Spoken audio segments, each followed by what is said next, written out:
너 이제 손 씻고 착실하게 산다고 하지 않았어? 무슨 말씀이세요? 내가 모를 줄 알았어? 너 아직 도박 못 끊었다는 거. 이사 갈 돈 없다더니 아직도 정신 못 차렸구나. 그건 죄송해요. 그것도 모자라 어떻게 하나뿐인 엄마를 베란다에서 지내게 할 수가 있어. 엄마가 고양이들만도 못한 대접 받아야 하는 거야. 네? 엄마가 그렇게 말했어요? 게다가 엄마를 육아며 살림이며 노예처럼 부려먹어. 각오는 되어 있으니 그렇게 한 거겠지. 내가 가만 놔두지 않을 거다. 뭘 보고 그런 말씀을 하시는 거예요? 그리고 아들인 저를 어떻게 하시려고요? 신고라도 하시게요? 네가 부모를 어떻게 생각하는지 잘 알았으니 응당 대가를 치러야지. 조만간 이 집에 한 걸음도 못 디딜 거다. 네? 그게 무슨 말씀이세요? 그런 게 있다. 두고 보면 알겠지. 방금 대화 속 주인공 81세 이명만 할아버지와 그의 큰아들입니다. 할머니와 함께 시골에서 지내던 할아버지는 손주가 태어나면서 맞벌이하는 아들네를 도와주려는 할머니를 떠나보내야 했습니다. 얼마 후 볼 일이 있어 올라왔다가 할머니를 본 할아버지는 충격에 빠지게 되었습니다. 당연히 잘 지내고 있을 줄만 알았던 할머니의 모습이 엉망이었기 때문이었습니다. 오랜만에 본 할머니의 표정은 지쳐 있었고 옷에는 동물의 털과 함께 짐승 냄새까지 배어 있었습니다. 대체 무슨 일이냐는 할아버지의 물음에 할머니는 아무 말도 할 수 없었고 눈물만 흘릴 뿐이었습니다. 할머니를 달래 아들네 집으로 찾아간 할아버지는 할머니가 지내는 곳을 보고는 말을 잇지 못했고 며칠 후 아들의 집에 몰래 초소형 CCTV를 설치했습니다. 다시 CCTV를 확인했을 때 할아버지는 할머니의 모습을 보고 미안함과 속상함 그리고 화가 치밀어 올랐습니다.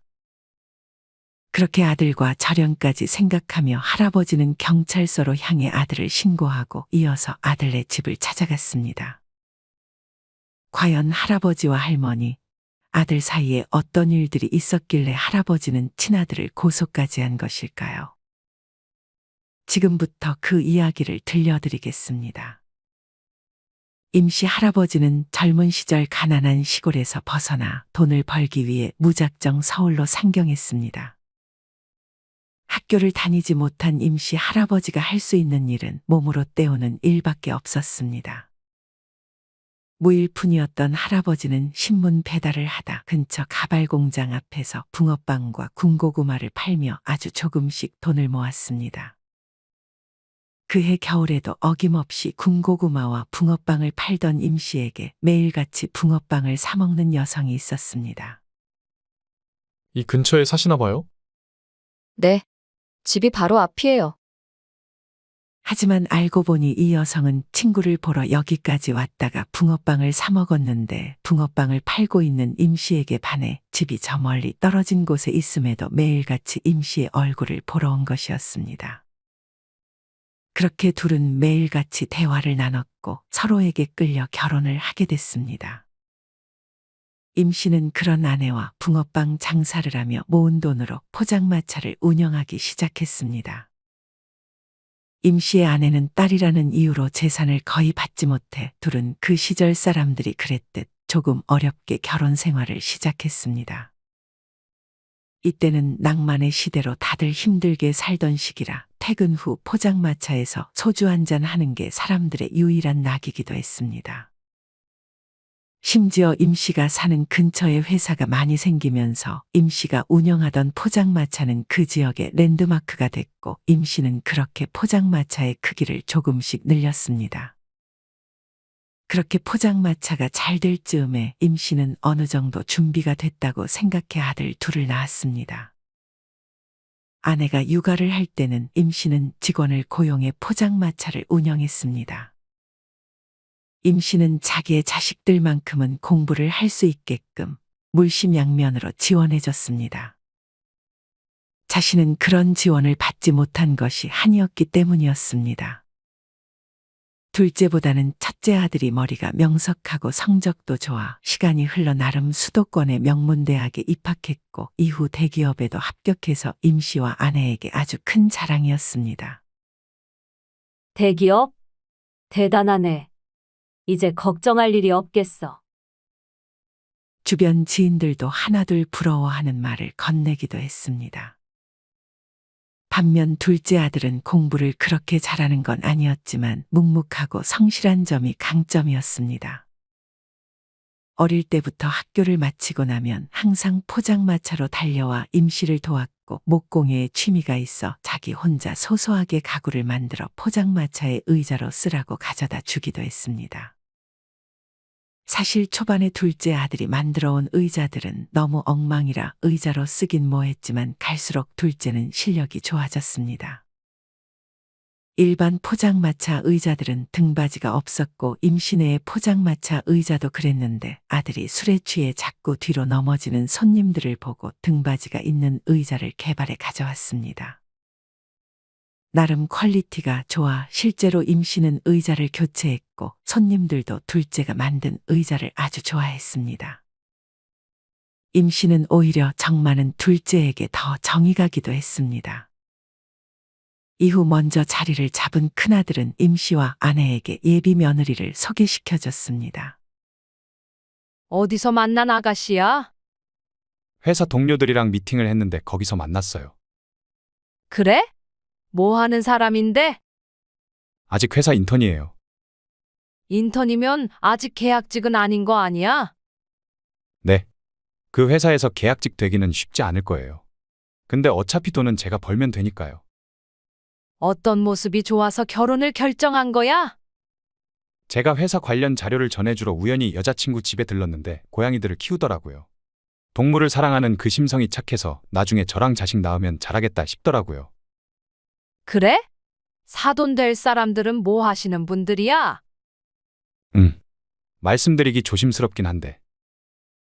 큰아들은 잠시 뜸을 들이더니 말을 이어갔습니다. 아버지는 안 계시고 어머니는 저기 지방에 사시는 것 같은데 아직 뵙지는 못했어요. 사실 연락을 잘 안 하는 것 같더라고요. 그냥 부모님이 안 계시다고 생각하셔도 될 것 같아요.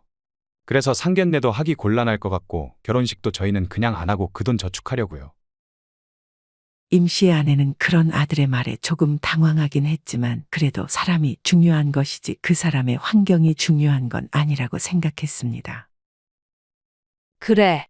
복잡한 거 신경 안 써도 되고 오히려 좋네. 이맘쯤 이성보다는 목공예에 빠진 작은 아들은 자기만의 브랜드를 만들어 나름 성공을 했고 오히려 큰아들보다도 돈을 더 잘 버는 듯 했습니다. 이렇게 자식들이 더할 나위 없이 잘 되는 것에 임 씨와 아내는 기분이 좋았습니다. 하지만 임 씨와 아내는 이 시기에 정든 포장마차를 정리해야 했습니다. 시대가 변하면서 포장마차도 점점 어려워지고 주 5일제가 시행되면서 주말에는 거의 장사가 안 됐습니다. 그래도 그간 모은 돈이 제법 돼서 임 씨와 아내가 지낼 집 한 채를 샀고 큰아들이 결혼할 때 집도 하나 해줬습니다. 하지만 아내는 그 집을 할아버지의 명의로 일단 했다가 나중에 아들의 명의로 바꿔주라고 했습니다. 그러면 증여세만 많이 내게 될 텐데. 왠지 그냥 느낌이 그래요. 어차피 지금 우리 사는 집은 내 명이니까 당신 명의로 아들 집 해줘도 크게 문제 없잖아요. 둘째한테는 해주지도 못할 텐데 창현이만 창현이 명의로 집 해주면 창영이가 얼마나 서운하겠어요. 임 씨는 아내의 말에 반대했지만 완강한 아내의 말에 임 씨는 그렇게 자기 명의로 큰아들 집을 해줬습니다. 대신 큰 집을 해줄 수는 없었고 조금 좁은 집이었지만 신혼생활을 하기에는 부족함이 없는 집이었습니다. 아들은 좁아서 불평하긴 했지만 명의가 누구 거든 자기가 사니 그냥 자기 집이라고 생각했습니다. 게다가 임 씨의 명의로 된 거라 아들의 재산으로 잡히지도 않아서 세금도 덜 내니 아들 입장에서는 나쁠 게 없었습니다. 임 씨의 아내는 얼른 큰아들이 돈을 벌어 이사를 가고 나면 그 집에 세를 줘 월세를 받을 생각도 하고 있었습니다. 그렇게 평화로운 하루하루가 지속되던 어느 날 임 씨는 아들의 집에 김치를 가져다 주러 방문했습니다. 임 씨는 간만에 아들과 인사를 건넸는데 아들은 며칠 잠을 제대로 자지 못했는지 표정이 어둡고 피곤해 쩔어 있었습니다. 아들, 무슨 일 있어? 아니에요. 무슨 일은요? 임 씨는 순간 아들의 흔들리는 눈동자를 확인했지만 더 물어봐야 대답을 해주지 않을 것 같아 애써 외면했습니다.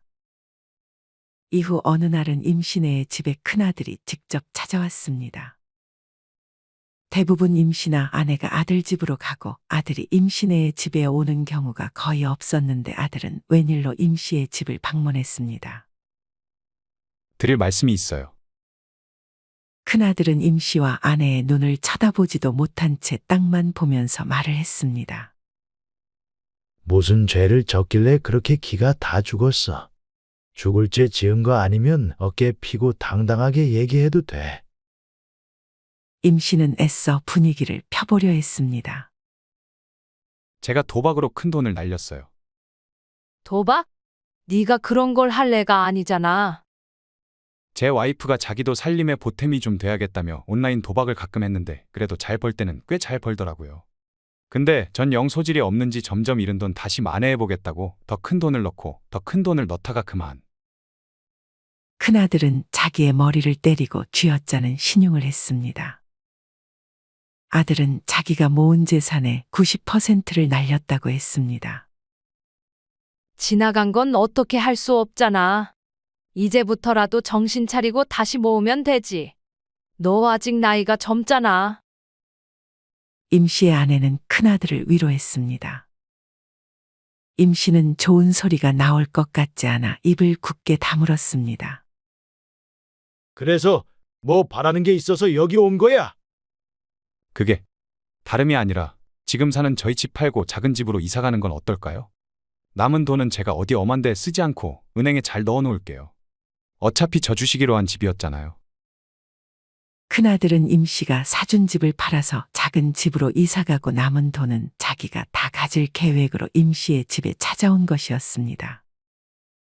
그건 안 된다. 임 씨는 단호하게 답했습니다. 왜요?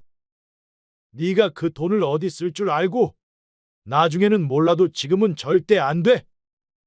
제가 또 도박 자금으로 그 돈을 쓸까 봐요. 제가 양심도 없이 설마 그 돈으로 도박을 하겠어요? 그 돈은 아버지가 어떻게 모으신 돈인데요. 그래도 안 되는 건 안 되는 거야. 엄마가 말 좀 해주세요. 저를 정말 그렇게 못 믿으세요? 창현아, 이 엄마가 생각해도 그건 정말 아닌 것 같다. 알겠어요. 오늘은 늦었으니까 저 여기서 하루만 자고 갈게요. 그래. 저 방에서 자라. 이부자리 마련해 주마. 그렇게 그날 큰아들은 임 씨의 집에서 하루 잠을 청했다가 아침 일찍 집으로 돌아갔습니다. 아니, 아들은 거의 새벽에 집으로 돌아간 듯 했습니다. 뭐가 그리 급해서 빨리 갔지? 보니까 잠도 안 자고 간 것 같아요. 자면서 방에서 부스럭 소리 들리던데 당신이 낸 소음이야. 저요? 전 오늘 꿈까지 꿔가면서 아주 푹 자서 중간에 일어나 보질 않았어요. 그래? 희한하네. 임 씨는 이 일을 별 대수롭지 않게 넘겼습니다. 이후 임 씨는 나이가 들면서 점점 무릎이 안 좋아지기 시작했습니다. 그도 그럴 것이 포장마차를 운영할 때도 일하는 내내 서 있던 임 씨였고 그러지 않을 때는 또 무릎 관절에 안 좋은 자세인 쪼그려 앉는 자세도 자주 취했던 임 씨였습니다.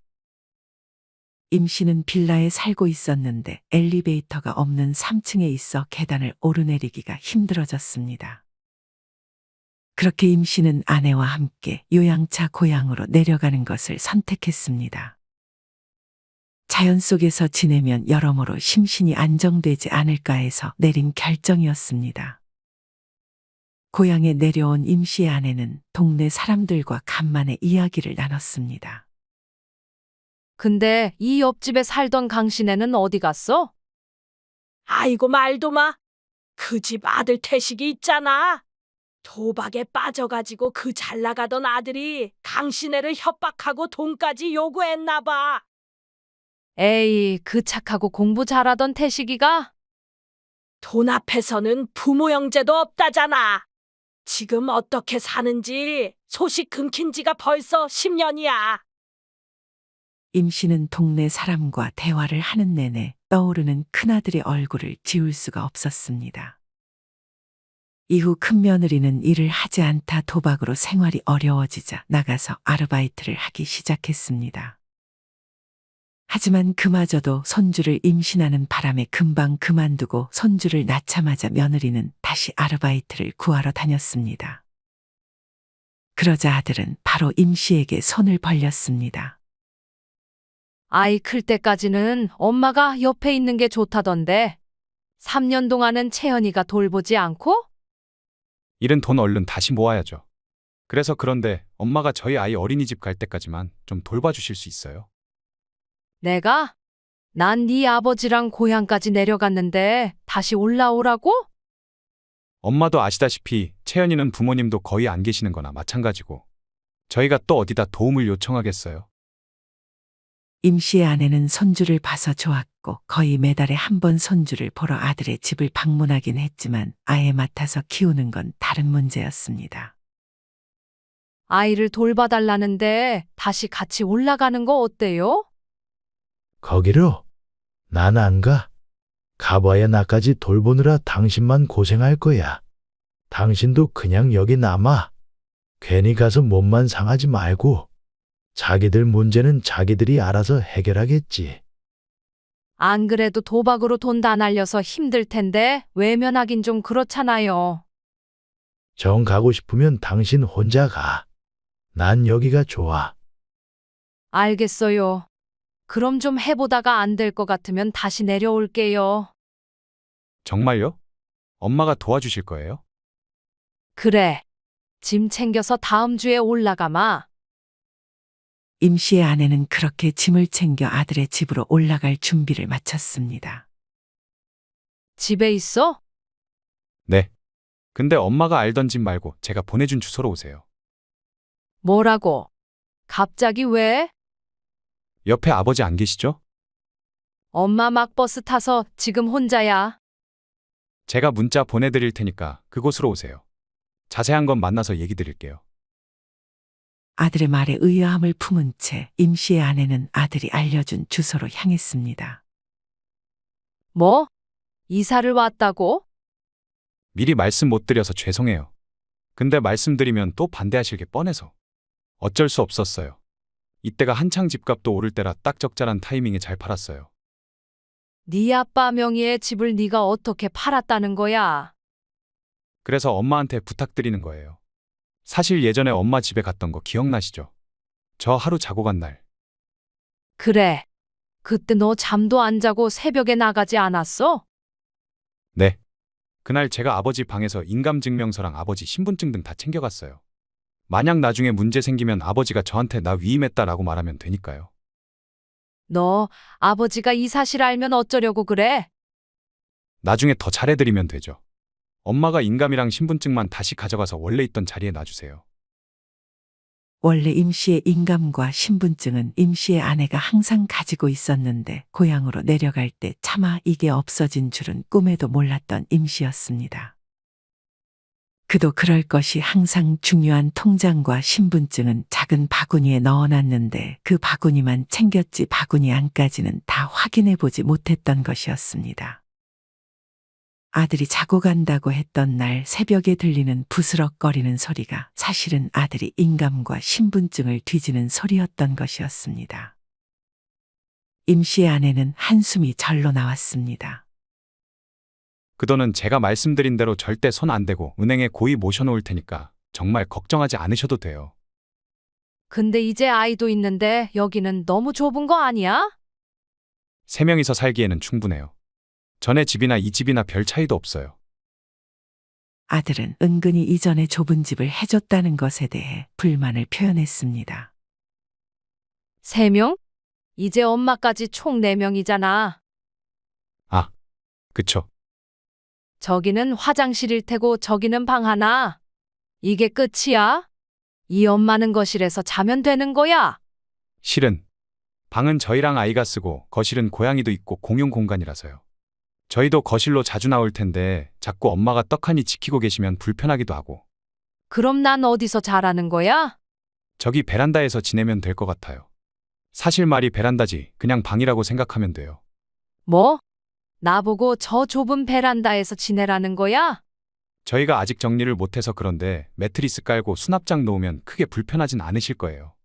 창문도 이미 바람 안 통하게 방풍 비닐 다 씌워놔서 그렇게 춥지도 않을 거예요. 추우시면 장판 키시면 되잖아요. 베란다에 전기 코드가 어디 있다고? 멀티탭 쓰면 되잖아요. 여기 잠깐만 앉아 계세요. 아들은 그렇게 말하고 베란다를 대충 쓸고 닦더니 이내 창고에 박혀져 있던 매트리스를 하나 가져오고 이불을 깔았습니다. 점점 익숙해지실 거예요. 정 불편하시면 고양이랑 같이 거실에서 주무셔도 되고요. 이 엄마 고양이면 질색하는 거 몰라? 너네 집에 갔다 올 때마다 옷에 얼마나 털이 달라붙던지. 고양이가 베란다만 들어가면 너무 우러대서 베란다에 고양이를 둘 수가 없어요. 임 씨의 아내는 그런 아들의 말에 자기가 울고 싶은 심정이었습니다. 고양이는 항상 할머니가 잠자는 새벽에도 울거나 왔다 갔다 하는데 거실과 베란다 사이의 문은 방음 효과가 거의 안 되고 귀가 예민했던 할머니는 잠을 제대로 청할 수 없었습니다. 심지어 아들과 며느리는 베란다 문을 전부 닫지 말라고 하는 바람에 고양이가 가끔 들어와 베란다에 똥을 싸놓고 가서 할머니가 지내는 베란다에는 냄새가 진동하기도 했습니다. 아들과 며느리는 처음에는 자기들이 치우는 신용을 하더니 이내 그냥 방치해서 그 똥을 모두 할머니가 치워야 했습니다. 아무리 방안 비닐을 설치했다 한들 베란다는 추웠고 바람에 창문이 흔들리는 소리와 고양이의 울음소리 등 도저히 잠을 잘 수가 없는 환경이었습니다. 임 씨의 아내는 큰맘 먹고 아들에게 도저히 베란다에서는 지낼 수 없겠다고 말했습니다. 임 씨의 아내는 자신이 소파를 살 테니 거실 소파에서 지내게 해달라고 부탁했고 고양이를 베란다에서 키우자고 다시 한번 말했습니다. 엄마, 그건 좀 힘들 것 같아요. 고양이도 저희 가족이에요. 사람이나 다름없다고요. 게다가 아직 아기나 마찬가지예요. 그럼 너네 방에서 같이 지내면 안 되겠니? 저희 방엔 애가 있잖아요. 차라리 내가 아이랑 거실에서 함께 자마. 그건 좀 그래요. 아니면 방 2개짜리 집으로 이사 가는 건 어때요? 이사? 은행에서 돈 빼서 쓰게? 아니요. 그거 지금 빼면 손해예요. 이 집 팔고 부족한 돈은 엄마가 좀 도와줄 수 있어요. 저희도 막상 살아보니 방 하나짜리 집은 좀 불편해서. 이미 네 아버지 집도 팔아서 니네가 가진 마당에 뭘 어떻게 또 도와달라는 거야? 그게 아니면 그냥 당분간만 베란다에서 지내주세요. 새벽에 화장실 가거나 할 때 엄마 있으면 집사람도 그렇고 저도 그렇고 좀 불편해서. 네가 불편할 게 뭐가 있어? 재현이가 불편하대? 아니에요. 아무튼 엄마가 좀 이해해 주세요. 임 씨의 아내는 더 이상 아무 말도 꺼낼 수 없었습니다. 임 씨의 아내는 아들의 집에서 산 지 2주일도 채 되지 않아 잠을 잘 자지 못해 얼굴은 피로에 쩔어 있었고 옷에는 고양이 털이 가득 묻어 있었습니다. 엄마 빨래는 저희 거랑 따로 해주세요. 아이 빨래만 따로 하면 되지 않아? 그냥 따로 빨아주세요. 냄새 빼면 안 되잖아요. 무슨 냄새? 알잖아요. 나이 들면 몸에서 나는 냄새. 나를 냄새나는 노인네 취급하는 거야? 기분 나쁘셨다면 죄송해요. 임 씨는 그냥 아들이 시키는 대로 했습니다. 항상 아들 며느리와 아이의 빨래가 밀려 있어서 임 씨의 아내는 자기의 옷을 잘 빨지도 못했습니다. 그도 그럴 것이 아이가 자는 시간이나 아들 며느리가 돌아와서 씻거나 자는 시간에는 빨래를 돌릴 수가 없었기 때문이었습니다. 지낼만해. 임 씨 할아버지는 3일에 한 번씩 아내에게 전화를 걸었습니다. 네, 왜 목소리에 힘이 없어? 요샌 전화도 잘 안 받고. 밤에 자꾸 잠을 설치네요. 손주 낮잠 잘 때 같이 낮잠을 자느라 전화가 온지도 몰랐네요. 나 조만간 서울 올라갈 거야. 무릎 검사 받으러 오라고 하더라고. 그래요? 잘 됐네요. 검사 받고 창현이 집 들릴게. 아이들한테 미리 말해줘. 네? 집으로요? 임씨의 아내는 임씨가 아들 집으로 오겠다고 하자 당황했습니다. 이미 아들은 그 집을 팔아버리고 이사를 와버린 터라 이 사실을 임씨가 알면 어떻게 될지 알 수 없었습니다. 그냥 제가 병원으로 갈게요. 왜? 편하게 집에서 보지. 간만에 손주 재롱도 좀 구경하고. 그냥 제가 갈게요. 애들 바쁘고 손주는 당신만 보면 울잖아요. 그래도 거기까지 가는데 손주 얼굴도 보지 않고 그냥 내려가라고. 일단 올라오면 연락해요. 임씨의 아내는 급하게 전화를 끊었습니다. 니네 아빠 서울 온댄다. 네? 전 엄마만 믿을게요. 너넨 정말 대책도 하나 없이 일을 이렇게 벌려놨어? 재현이 넌 자꾸 창현이 뒤에만 숨어서 그렇게 아무 말도 안 하고 있을 거야. 엄마, 이 사람한테 뭐라 하지 마세요. 큰아들은 항상 지 와이프 편만 들었습니다. 할아버지가 서울로 올라오기로 한 날 임씨의 아내는 오늘 하루 그냥 무탈히 지나가기를 바랬습니다. 임씨 할아버지가 병원에서 검사를 마쳤을 때쯤 임씨의 아내가 병원으로 마중 나왔습니다. 이날 손주는 근처에 사는 아들 며느리의 친구가 하루 맡아주는 날이었습니다. 굳이 왜 여기까지 왔어? 지하철 타면 아들네 금방 가는데. 그냥 간만에 나와서 놀고 싶어서 그랬어요. 집에만 있기가 너무 답답해서 오늘은 밖에 많이 돌아다녀요. 나 무릎 안 좋은데. 그럼 카페 같은 데 앉아 있으면 되죠. 임씨 아내의 말대로 밖에서 간만에 돌아다니는 것도 나쁘지 않겠다 생각해 임씨는 아내와 함께 근처 카페로 향했습니다. 카페에서 마주보며 차를 마시면서 아내의 얼굴을 제대로 본 임씨는 아내에게 무슨 일 있냐고 물었습니다. 임씨가 본 임씨 아내의 모습이 말이 아니었기 때문이었습니다. 당신 눈이 왜 그렇게 충혈돼 있어? 살은 또 왜 그리 빠졌고? 거울 한번 봐봐. 지금 당장이라도 쓰러질 것 같은 얼굴이야. 얼굴이 뭐 어쨌다고 그래요. 옷에 이 하얀색 털들은 다 뭐야? 애들 고양이 키우잖아요. 임씨는 아내를 진심으로 걱정했습니다. 그냥 거기서 나와.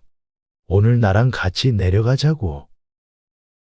임씨의 아내는 그런 임씨의 따뜻한 말에 자기도 모르게 눈물이 흘러내렸습니다. 왜 울어? 진짜 무슨 일 있었어?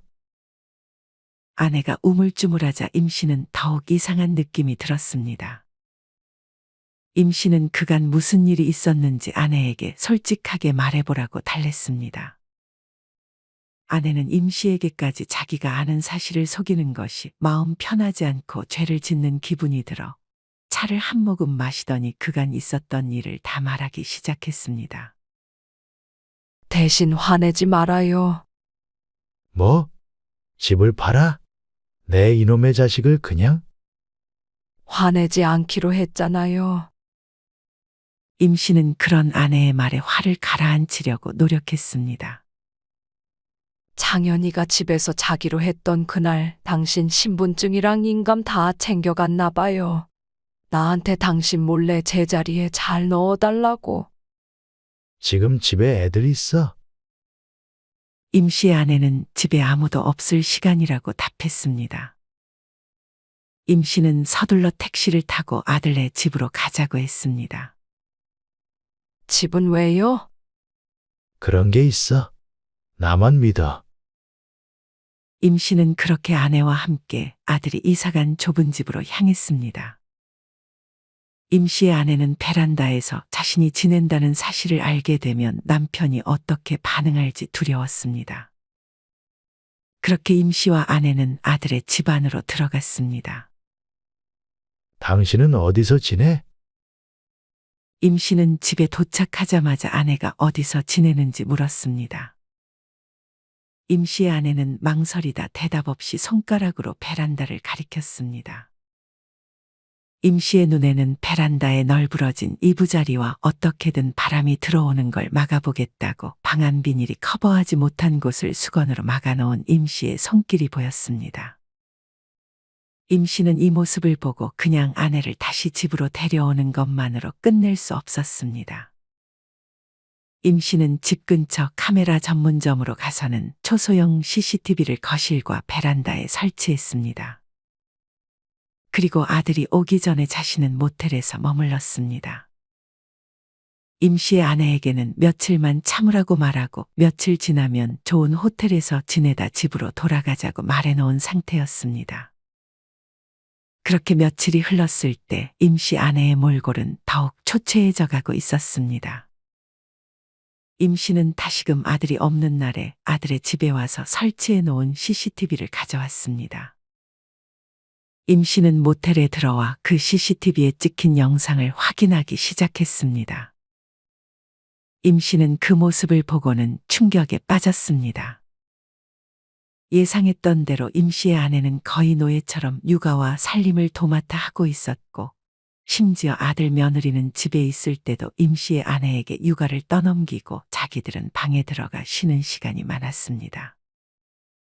조금 육아를 하다 자기들 밥 먹을 땐 또 할머니에게 육아를 떠넘기고 자기들이 밥을 다 먹고 나서야 할머니가 밥을 먹을 수 있게 했습니다. 이외에도 아들과 며느리는 잠깐 할머니가 장을 보러 갈 때면 거실에서 뭔가에 빠져 있는 듯 했습니다. 여기 걸면 될 것 같은데. 얼마 정도? 못해도 한 300은 넣어야 하지 않을까? 300, 한 500은 넣는 게 낫지 않겠어? 아들과 며느리는 데칼코마니처럼 동시에 손톱을 깨물며 핸드폰에 집중하고 있었습니다. 대화 내용을 더 들어보니 이놈들은 아직 도박에서 손을 씻지 못한 듯 했습니다. 이거 잃으면 우리 집 팔아서 번 돈의 반은 잃는 거 아니야? 그래도 아직 많이 남았으니까 긍정적으로 생각하자. 임씨 명의의 집을 팔아번 돈을 은행에 잘 모셔놨다는 큰아들의 말은 새빨간 거짓말이었고 그 돈을 자신들의 도박 자금으로 사용하고 있었습니다. 임씨는 가만히 있다가는 자신의 돈이나 마찬가지였던 그 돈을 전부 잃겠다 생각해 빨리 뭐라도 조치를 취해야 했습니다. 어느 날 임씨는 아들 며느리가 쉬는 주말에 아들의 집을 말도 없이 찾아갔습니다. 너 이제 손 씻고 착실하게 산다고 하지 않았어? 무슨 말씀이세요? 내가 모를 줄 알았어? 너 아직 도박 못 끊었다는 거? 도박이라뇨? 제가 설마 또 도박에 손을 대겠어요? 아들은 임씨 앞에서 눈 하나 깜빡이지 않고 거짓말을 했습니다. 그것도 모자라 어떻게 하나뿐인 엄마를 베란다에서 지내게 할 수가 있어? 엄마가 고양이들만도 못한 대접 받아야 하는 거야. 네? 엄마가 말했어요? 게다가 엄마를 육아며 살림이며 노예처럼 부려먹어. 각오는 되어 있으니 그렇게 한 거겠지. 내가 가만 놔두지 않을 거다. 뭘 보고 그런 말씀을 하시는 거예요? 그리고 아들인 저를 어떻게 하시려고요? 네가 부모를 어떻게 생각하는지 잘 알았으니 응당 대가를 치러야지. 네? 그게 무슨 말씀이세요? 겨우 베란다에서 주무시게 했다고 신고라도 하시게요? 그런 게 있다. 두고 보면 알겠지. 임씨는 이미 전날 CCTV 영상을 근거로 존속학대 혐의로 아들을 고소했고 자기 허락 없이 신분증과 인감을 훔쳐 집을 팔아버린 것 또한 명의도용으로 신고했습니다. 게다가 불법 도박까지 드러나 아들은 바로 그 다음 주 경찰서로 불려갔습니다. 아들은 가만히 있지 않고 불법 촬영을 했다며 임씨를 고소하겠다고 협박했습니다. 하지만 임씨는 겁내지 않고 갈 때까지 가보자고 했습니다. 결국 아들은 임씨를 고소하지 않았고 거의 모든 혐의가 인정돼 임씨가 합의를 해주지 않으면 감옥에 갈 위기에 처했습니다. 임 씨는 아들에게 집을 팔아서 남은 돈을 다시 임 씨에게 돌려주고 도박으로 잃은 나머지 금액을 매달 갚겠다고 약속하면 합의를 해주겠다고 했습니다. 아들은 그런 임 씨의 말대로 남은 돈을 모두 돌려주었고 매달 받는 월급을 임 씨에게 갚음과 동시에 그간 임 씨의 아내가 살림과 육아를 한 것에 대한 수고비까지 줬습니다. 하지만 불법 도박의 혐의가 인정돼 아들과 며느리는 집행유예를 선고받았습니다. 임 씨는 큰아들에게 받은 돈이 사실상 자기는 별로 필요가 없었기 때문에 묵묵히 자기 일 열심히 하는 둘째에게 주려고 했지만 둘째 아들은 그런 임 씨의 말을 거절했습니다. 그것도 모자라 돈을 꽤 많이 벌었는지 둘째 아들은 임 씨와 아내를 위해 자신이 직접 시골에 집을 지어주겠다고 했습니다. 친환경 고급 목재를 사용해 집을 만들어 집 안에 있는 것만으로 심신의 안정을 주었고 화려하지는 않지만 임 씨와 아내가 지내기에 넉넉하고 포근한 가구들이 어우러져 임 씨는 정말 딱 마음에 들었습니다. 임 씨는 대비되는 두 아들을 보며 아무리 잘해줘도 정신 못 차리는 아들은 끝까지 정신 못 차리고 아무리 못해줘도 잘할 아들은 굳이 부탁을 하지 않아도 알아서 효도한다는 것을 깨달았습니다.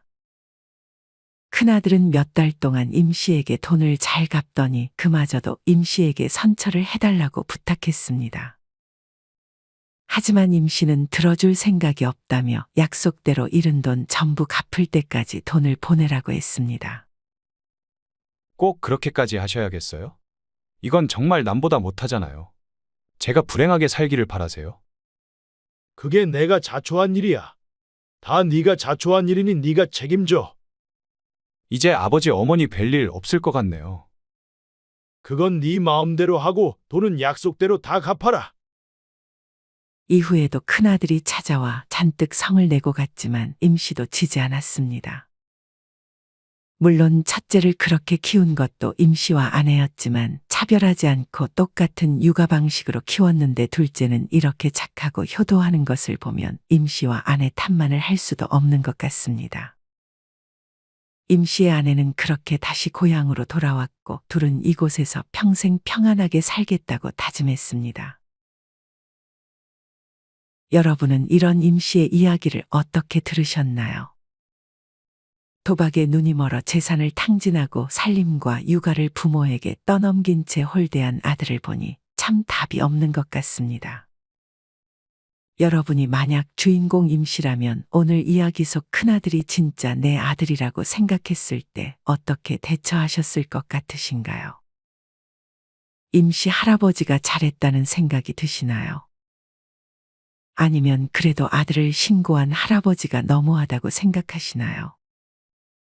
이와 관련하여 여러분의 자유로운 생각들을 댓글로 남겨주세요. 이상으로 오늘의 영상을 마치겠습니다. 우리 모든 구독자분들의 행복한 여생을 응원합니다. 다음에 더 흥미로운 이야기로 찾아뵙겠습니다. 감사합니다.